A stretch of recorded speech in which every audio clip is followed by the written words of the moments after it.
We're going to start with this text right here. Whoever has doubts is condemned if they eat, because their eating is not from faith. And everything that does not come from faith is sin. Now, that's not a verse that stands very easily on its own, is it? Because some verses, none of them do, by the way, just in case you're thinking that. Everything has a context, and everything needs to be taken within its context. But some verses seem to stand on their own a little better, don't they? Like John 3:16, its own self-contained thought. But Romans 14:23 is not really like that. Whoever has doubts is condemned if they eat. Eat what? Doubts what, right? Well, this is part of a larger conversation for Paul. And we're going to unpack the context of this at the end. But for now, let's look at this. Everything that does not come from faith is sin. That clearly then has some kind of bearing on our definition from last week, right? As we're talking about what is this hamartia, because that's the word sin here. What is this missing the mark or living in error? What does it look like? And how does it play out in our lives? And why does it keep us from the transformation we desire? As we seek to answer those questions, we will find out something very interesting. All right. Is that still there? Perfect. If I do this, does it do that? No, it doesn't. Okay. In order to start unpacking this, we're going to talk a little bit about us as humanity. The things that we think about ourselves. Okay, let me get this. All right. We've all made these choices, like we talked about last week, that we can recognize have gone off course, that aren't really where we need to be. And we talked about why. Why do we really do that? And I hinted at the idea of this angst that we feel, right? This existential thrownness. We're thrown into life as it's moving on, and yet somehow we're supposed to feel like we're in control of it, right? And we have this sense of freedom and responsibility and the ability to choose, and yet we're faced with also this sense of meaninglessness and purposelessness, and it's a very confusing, paradoxical existence. I'm going to unpack that a little further. Part of the reason we feel that thrownness, right, because I argued that it's innate to our humanity. And it is, and this is kind of how it develops within us. And as we talk about that, we'll then see how we respond to that and thus end up on our two paths. The first thing that we have to realize is that when we're born, right, little baby humans, we don't have a sense of self, of consciousness, of being different from somebody else. In fact, it's around 6 or 7 months when a child first actually understands or begins to understand that they are other than their mother or other than their father or other than their brother, right? Until then, the consciousness of like a little baby is just all basically where the rest of reality begins and where they end and vice versa isn't known, right? It's a stimulus response. In fact, studies have shown that babies feel pain, but they can't locate where it's coming from, right? If you touch a baby's foot, like with a needle, it'll hurt, but they're not going to like be able to be like, that's my foot, versus if you poked my arm. Everything's very indistinct. They kind of like just meld into the world around them. And they have no sense of being an individual person. Well, around 6 or 7 months, they start to develop the ability to see themselves as different than their mother. And what this leads to is really interesting, because in order for us to exist, right, to even be people, to be humans, to be our own persons, to be subjects in this world around us, we have to realize we're separated from other people. Right? That's inherent. In fact, some philosophers say, like, I can only know my own existence by knowing I'm not your existence, or being gazed at by you, right? Like, as soon as you look at me, now I begin to understand that I am my own person. This is just how humanity works. We're social creatures, and so we define ourselves by being not other people. But because of that, like, innate human trait that you cannot escape, we have a built-in sense of separation. Like, I'm not you. You're not me. I'm distant from the things outside of myself. And what that creates in us is this feeling of loss. Because we often think in humanity, it's pretty universal, and as we'll see, we build societal structures around it. We have this sense that like we are separated from something that we shouldn't be separated from. We have the feeling of being lost or that we've given up something good, and now we're left with something less good, right? So for the little baby, for Freud, perhaps, he would be like, you never lose that sense that you should never have been separated from your mother, the whole Oedipal complex. But religiously, how this plays out, theologically, what we do as societies when we build religions is we say, we as people are separated, right, from God. There's a space between us that was once not there, right? There's a sense of loss. We think we've lost God. And so you see this in all kinds of religious stories, right? So maybe in the Judeo-Christian tradition, you look at the Garden of Eden story. And some people would interpret that to say, okay, there was union between God and humanity. Then humanity did something bad, and now there's space between God and humanity, right? And they use this story to describe this feeling that we feel separated from God.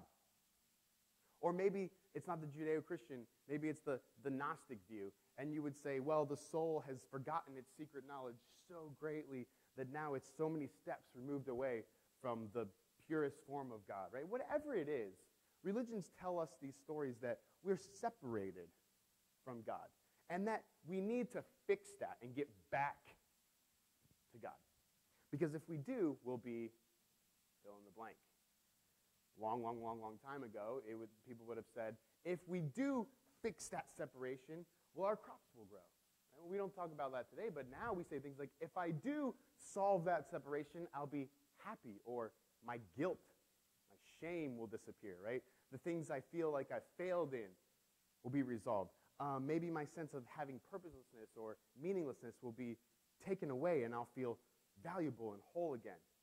That's how we look at it in a modern sense. So there's always this idea that we build ourselves as humans as being separated from God, and that this separation has to be fixed. And this is where this comes in. I think you've all probably seen this picture.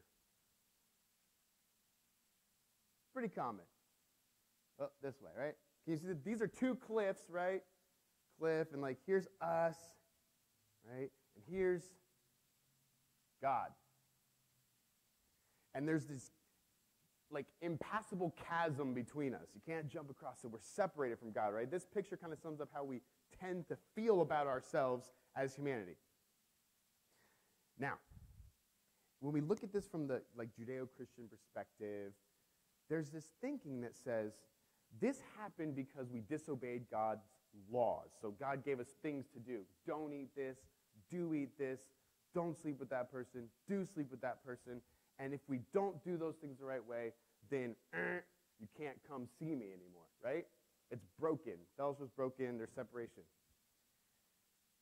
The problem with this, and we'll look at some words of Paul in a moment, is that we then say, okay, well, if we disobey God and that's why there's a chasm between us, then what we have to do is obey God again, right? And so we can use God's laws as a bridge.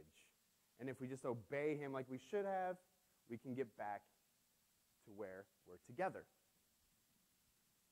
Now, Paul addresses this line of thinking. And by the way, that law can look a lot of different ways. You might think you can obey certain rules God has, or you may think you have to believe a certain set of things the right way, or you may think God will be pleased with you if you hold a certain job. And that God can look different too, by the way, right? That on the other side of that chasm may be your parents' expectations, and your whole life you've been trying to live up to them, and you think that if I just get the right degrees and the right jobs, then I'll be unified with that sense that I disappointed my parents, right? That will go away. So God and law, they can look different, but we always have this bigger thing that's making a demand on us, and we can get across that gap if we do things the right way. Now, what happens with this? Paul tells us this is not a true system. He actually calls it a lie. And he points out that the reason this never works is because it creates really weird paradoxes within us. What happens with this idea of law being the thing that can get us back to God? If we just obey or live the right way, we'll build the union back up. Is that Paul tells us in Romans chapter 7, he's talking about this idea that law will bridge this gap. And he says, what shall we say then? Is the law sinful? Certainly not. Nevertheless, I wouldn't even know what sin, I wouldn't even know what missing the mark even was without the law. For I wouldn't have known what coveting really was if the law didn't say, don't covet. Okay? So he makes this point, and he says, do you see, he says, the idea of missing the mark or being off course is really built into the law itself. He says, look, the law given from God is a good thing, right? Not coveting someone else's things and therefore killing them for them is good. Right? Giving to the poor and needy is good. Like, it creates a good world around us. They're not bad things in the law. But then he says, but they awoke within me a sense of desiring the opposite thing. If you continue reading Romans 7, he says, I have these desires to do things that I really don't want to do. And then the things that I think I want to do in my life, the goals I'd like to accomplish, the things I think are actually true and right and beautiful, I can't do those. I end up always going back to the things I don't want to do. And he says that the law creates this in him. Now, why is that? It's because as human beings, we do this weird thing where if something is prohibited to us, we want it even more. I find, Moses is laughing because we talked about this yesterday. I said, hey, Moses, how about this for a marketing campaign for the church? We tell people they're not allowed to come. Right? Because then it's like, what? What do they got going on in there? I see this with my kids constantly. Like, there's a toy laying on the ground. It's been there for 3 hours. Eldon has stepped over it intentionally, by the way. Sees it, steps over it like 6 or 7 times, maybe even kicks it or something. Braylon walks in, sees it, nonchalantly, right? No desire yet. Nonchalantly picks it up. Suddenly, everything in Eldon's life, everything that can complete him and make him whole is invested in that toy, even though he just stepped over it 7 times. But now that Braylon has it, which blocks Eldon's access to it, oh, he wants it more than anything, right? And so they scream and fight, and now that means that Braylon's access to it is somewhat blocked, and so now he's like, oh, yes, this is the greatest toy ever. You'll never have it, right? This is how it works. Because as humans, we have this idea where if something is hard to get to, that must mean it's really valuable, right? The harder you have to work for something, the better it's going to be when you get it. That's built into us. It probably helps us in a lot of ways. But what it also leads to is putting way too much of ourselves invested into something that isn't going to do anything. If Eldon actually gets that toy, it's not going to satisfy him. He's going to play for 3 minutes, and he's going to want the next thing. The prohibition creates in us this desire to gain something that we think is going to complete us, and it's never actually going to do it. And so Paul says the law of Moses functions like this for him in his life, and he makes the point, kind of for this whole new Jewish movement, we need to be careful about how we think about law, because it's a good thing, but it also creates this desire to act against its prohibitions. And what this does, Paul points out, is if you think that law right there is going to get you to God, if you think doing these things will get you here, the prohibition built into this is always going to keep you disobeying the things you think you need to do, and so you're going to feel more and more and more and more separated, and you're never going to actually get there. Now, actually, this is how this system's built to work. Because like I said, if you set up this God who's angry with you or this expectation of your parents or whatever this is, that's an idol, as we'll talk about in a moment. If you actually get there, you're not going to be fulfilled, you're not going to be satisfied. So really, you need the law. You need the law to sustain this fantasy that I'm getting there, I'm working, I'll be there someday, it's going to happen, right? This is how it's supposed to work. It's never intended to actually get you to God. It will always break down and will always fail. It's how the system works. Now, Paul also points out that this will, not only is it just going to fail and you're not going to ever get over your sense of separation, when you act out of that mentality, when the choices that you make in life, when the courses that you take flow from that way of thinking, that is where this sin originates from. This is going in error. This is off the path. This is missing the mark. And the choices you make from that will hurt yourself and will hurt other people. To explore this idea, I want to look at two things about Paul. Two things he says. Because he says a couple things that help us understand this is not how God and humanity function. This gap is something that isn't actually there. So let's look at something. I want to look at Acts chapter 17. In this passage, Paul is talking to some philosophers in Athens, right? He actually quotes a Greek philosopher, two Greek philosophers, and he's trying to relate to them on their level, but explore new realms of possibilities. So what he tells these philosophers is that the God who made the world and everything in it is Lord of heaven and earth and does not live in temples built by hands. He is not served by human hands as if he needed anything. Rather, he gives life and breath and everything else to everyone.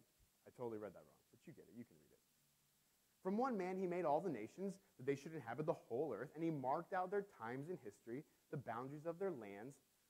He did this so that people would seek him, and reach out for him, and find him. Though he's not far from any one of us, for in him we live and move and have our being. As some of your own poets have said, we are his offspring. There's a lot of good stuff here, but the main thing for right now is that Paul says God wants people to reach out and find God. He wants them to find them. And he says, actually, although, right? Although. He says the word although. Actually, that metaphor is not quite right. When I say reaching out, it's a little misleading because actually he's not far from any one of us, Paul says. In fact, not only is he not far, we live and move and have our being within God. That's as close as you can get, right? We are his offspring. The literal ground from which we have arisen is God. The ground of our being is God. So there's no gap inherent to God and humanity because he is the source of our life. Now, this helps us make some sense of what Paul says in other places, particularly Romans 1. Paul says, although they knew God, humanity this is, they didn't glorify him as God or give thanks to him, but their thinking became futile. Their hearts were darkened, and they claimed to be wise, but they actually became fools and exchanged the glory of immortal God for images made to look like a human being, a bird, animals, reptiles. Therefore, God gave them over in their sinful desires to sexual impurity, for the degrading of their bodies with one another. They exchanged the truth about God for a lie, and they worshiped and served created things rather than the Creator. Now, here's what's interesting about this. Paul's making the point that any kind of separation we may sense between humanity and God is not the result of people doing things and God punishing them for it, separating himself from them, but rather it's a choice of humanity. So rather than this big, all-encompassing, in him we live and move and have our being God, people trade that for a bird, a reptile, a big, strong man that throws lightning bolts and sits on a big throne, right? Like the gods of the Greek pantheon, the gods of our own making, right? The gods we would fight over, theologically. Not the unknown God of Acts 17, but rather something that's a little more tangible that I can hold on to. An object, if you will, that I can make myself happy with. Once you trade, he says, the immortal God for this bird, reptile, human being, whatever, you lose something. This is a really important point to make because Paul says, look, we made these things up about God. We traded this God that's ground of being for the idol-type gods. And what happens then? Then we hurt each other, right? We degrade each other. Paul says we sexually hurt each other. But I think we all know that we hurt each other in so many other ways than that, right? So many more ways. Once we trade the God of the ground of our being for an idol God, we live in a way of life that is fearful, anxious, always seeking to please idol God with law. And from that flows the pain and the hurt that we do to each other so often. from that flows sin. Now we're going to go back to our original text, and I think now we can tie it all together and help us to understand this idea of sin. Romans 14:23 again. Whoever has doubts is condemned if they eat, because their eating is not from faith. Everything that does not come from faith is sin. Paul is talking about meat offered to an idol. When he says whoever is condemned if they eat, he's talking about eating food that, like meat of an animal that was a sacrifice to one of these reptile, human, false gods, to an idol. There was this early controversy within the first generation of Jesus followers. It's recorded in Acts 15, if you want to read about it. And they're all Jewish, of course, and Jesus was Jewish, and they kind of they started to connect all of what Jesus was talking about to obviously their own local concerns. But as this movement became attractive to people outside the Jewish community, Romans and Greeks and things, the leaders stepped back and they're like, to what extent does this movement need to share Jewish identity markers, right? Like, to what extent should it remain Jewish? And they decide that really they don't, these new Gentile or Roman, Greek converts to this new way of living don't have to do anything Jewish, but they say this. They come up with these few sets of rules, and they say, instead we should write to them, telling them to abstain from food polluted by idols, from sexual immorality, and from meat of strangled animals, and from blood, right? Don't drink blood. Don't eat meat of a strangled animal. But these are obviously very, culturally conditioned. But the point is, they say, don't eat food polluted by idols. But then you have this guy that comes along, Paul, who actually started this whole controversy by saying, we don't need to make them do anything, right? And he starts saying, even though this is what the leaders decided, right? He says, actually, it doesn't matter if you eat food offered to idols, as long as you don't actually look at it as an act of worship, right? As long as you don't believe in the idol or think it's the almighty, ground of being God, as long as you see it's a funny piece of stone, you can eat the meat. Why not? It's just meat, right? Because he's not invested in this system. Paul lives so outside of it that those little gods we set up mean nothing to him. In fact, he says that. An idol is nothing, right? So you can eat the meat, he says. But only if you don't invest yourself into it, right?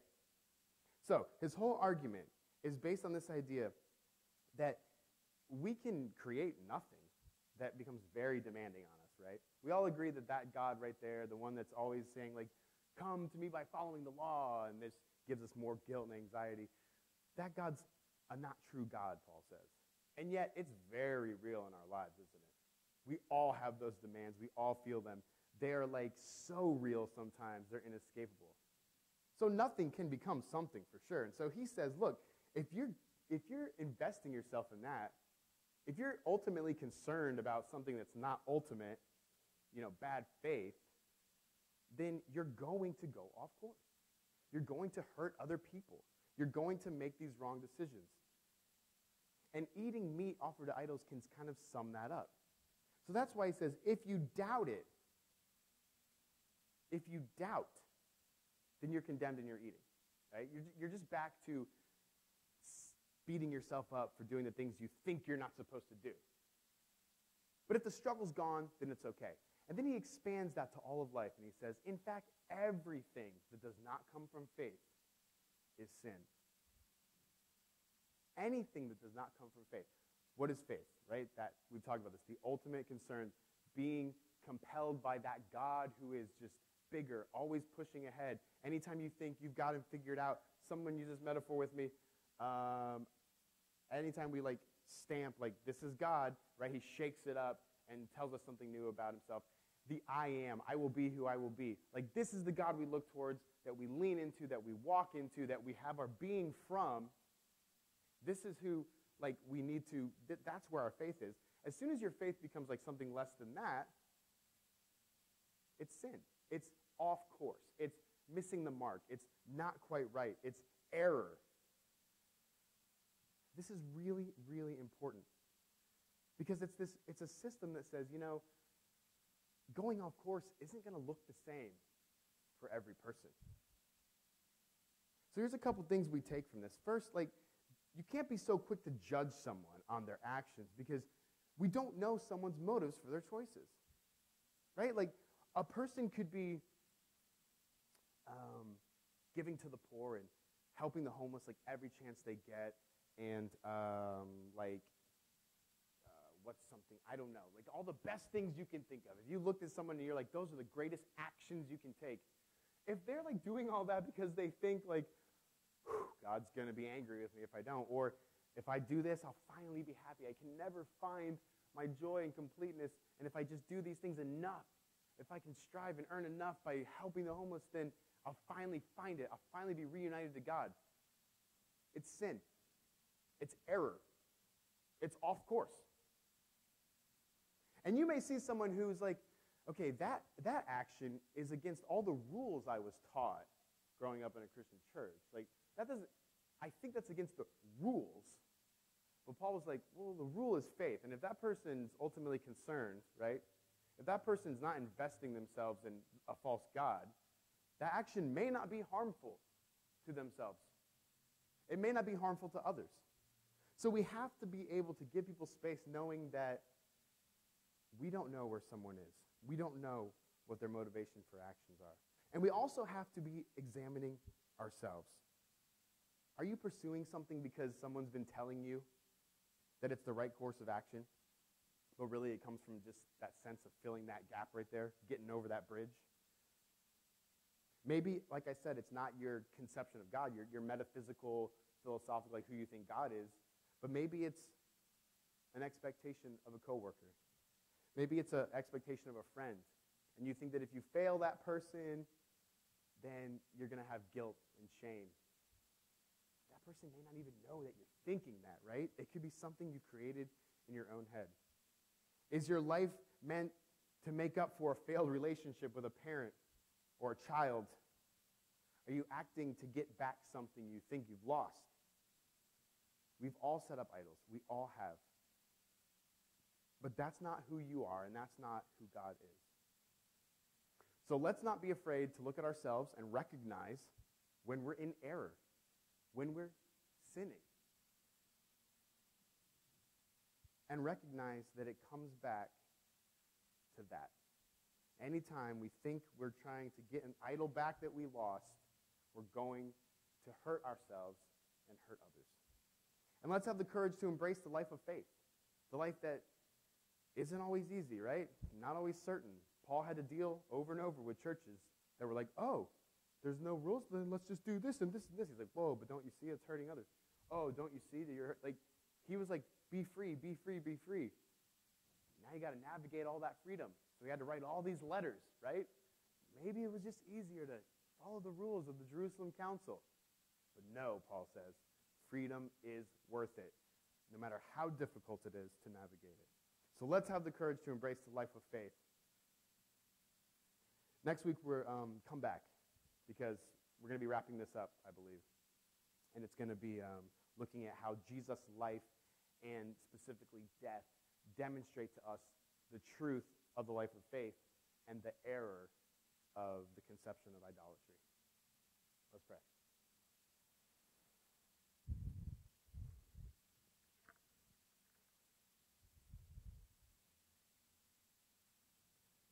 God, we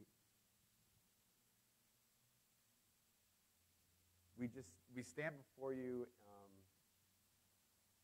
in humility, in the recognition that we too often try to make you into something that you're not, that will fill some sort of gap we have, that will earn us favor, that will earn us something we think we've lost. But we're only going to end in confusion, in vicious cycles of guilt and shame, and in hurting the people around us. So give us the freedom.